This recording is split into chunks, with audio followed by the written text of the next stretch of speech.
नमस्कार दोस्तों, आपका स्वागत है योगेश महाजन लीगल चैनल पर। योगेश महाजन लीगल चैनल पर हम आपको प्रस्तुत करेंगे नवीनतम सुप्रीम कोर्ट के फैसलों और विभिन्न अन्य न्यायालयों के फैसलों पर और विधि ज्ञान को प्रसारित करने का प्रयास करेंगे। इस चैनल पर हम न्यायिक फैसलों के महत्व को समझाने और विधि समझौतों की युक्तियों को समझाने का प्रयास करते हैं। हमारा मकसद है कानून और न्याय के क्षेत्र में ज्ञान को आपके पास पहुंचाना, तो कृपया हमारे चैनल को सब्सक्राइब करें, घंटी आइकन दबाएं, वीडियो को लाइक और शेयर करें। दोस्तों, माननीय सुप्रीम कोर्ट ने 20 अगस्त 2024 को एक ऑर्डर दिया है। एक रिकॉर्ड ऑफ प्रोसीडिंग्स में ये ऑर्डर अवेलेबल है। Writ petition civil number 313 of 2024, इसमें petitioner versus union of India and others का केस था और इसमें माननीय सुप्रीम कोर्ट के ऑनरेबल 3 जजेस ने ये अपना एक ऑर्डर दिया है और उस ऑर्डर के कंटेंट्स हम डिस्कस करते हैं। इस ऑर्डर में इस वीडियो में देखते हैं कि कंटेंट्स को जानने की कोशिश करते हैं कि क्या दिया था माननीय सुप्रीम कोर्ट ने ऑर्डर। तो अक्सर ये देखा जाता था कि जब भी कोई ई फाइलिंग द्वारा केस फाइल किया जाता था कुछ सालों पहले, जहाँ फैसिलिटी अवेलेबल होती थी, तो ये कहा जाता था कि आप ई फाइलिंग जब रजिस्ट्रेशन मीन्स रजिस्टर्ड हो जाता था मैटर, तो साथ में एक फिजिकल फॉर्म ऑफ कॉपी भी सबमिट करने को लिटिगेंट या काउंसिल है या एडवोकेट है उनको कहा जाता था कि आप एक फिजिकल फॉर्म में भी एक कॉपी दिया कीजिए। तो ये एनसीडीआरसी का जो केस में जब ई फाइलिंग की जो फैसिलिटी स्टार्ट हुई थी नेशनल कंज्यूमर रिड्रेसल कमीशन में, तो वहाँ पर एक ई फाइलिंग का जो प्रोविजन था, प्लेटफॉर्म बनाया हुआ था, उसको ई दाखिल कहते थे। तो ई दाखिल में जब भी आप केस फाइल करते थे तो रजिस्ट्री लिटिगेंट या एडवोकेट को ये कहती थी कि आप एक फिजिकल फॉर्म्स में भी कॉपीज सबमिट करें।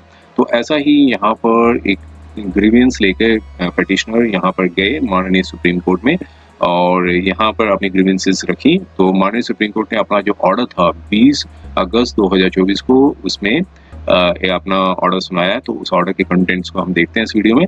और रिसेंटली अब माननीय दिल्ली हाईकोर्ट ने भी एक अपना एक मीन्स नोटिस इशू किया है, उसमें भी ऐसा ही कुछ रिलेटेड मैटर है, उसके लिए हम अलग से एक वीडियो बनाएंगे।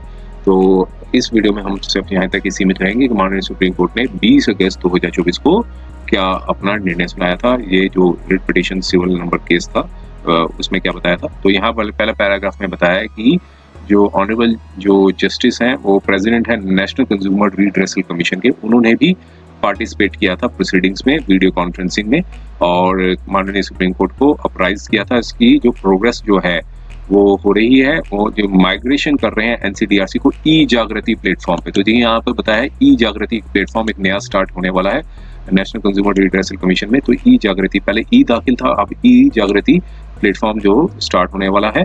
तो टैबुलेटेड चार्ट में उन्होंने इसकी स्टेटस रिपोर्ट बताई और साथ में इंटीमेट भी किया कि जो ई जागृति प्लेटफॉर्म जो लॉन्च है वो 15 सितंबर 2024 को स्टार्ट हो जाएगा।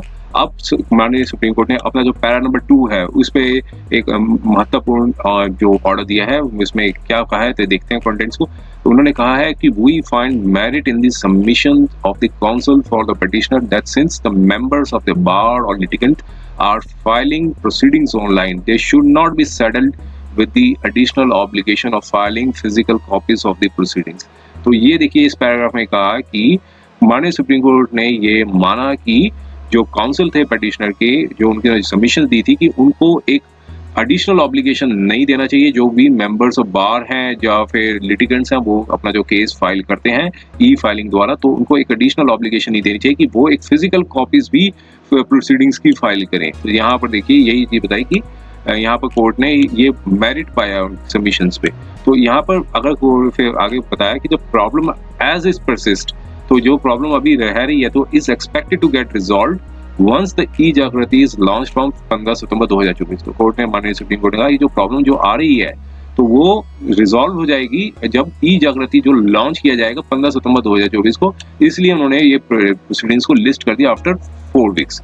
और साथ में फिर अलग निर्णय दिया, उसमें ये कहा कि कोई appearance union ministry of consumer affairs में की साइड से नहीं हुई थी।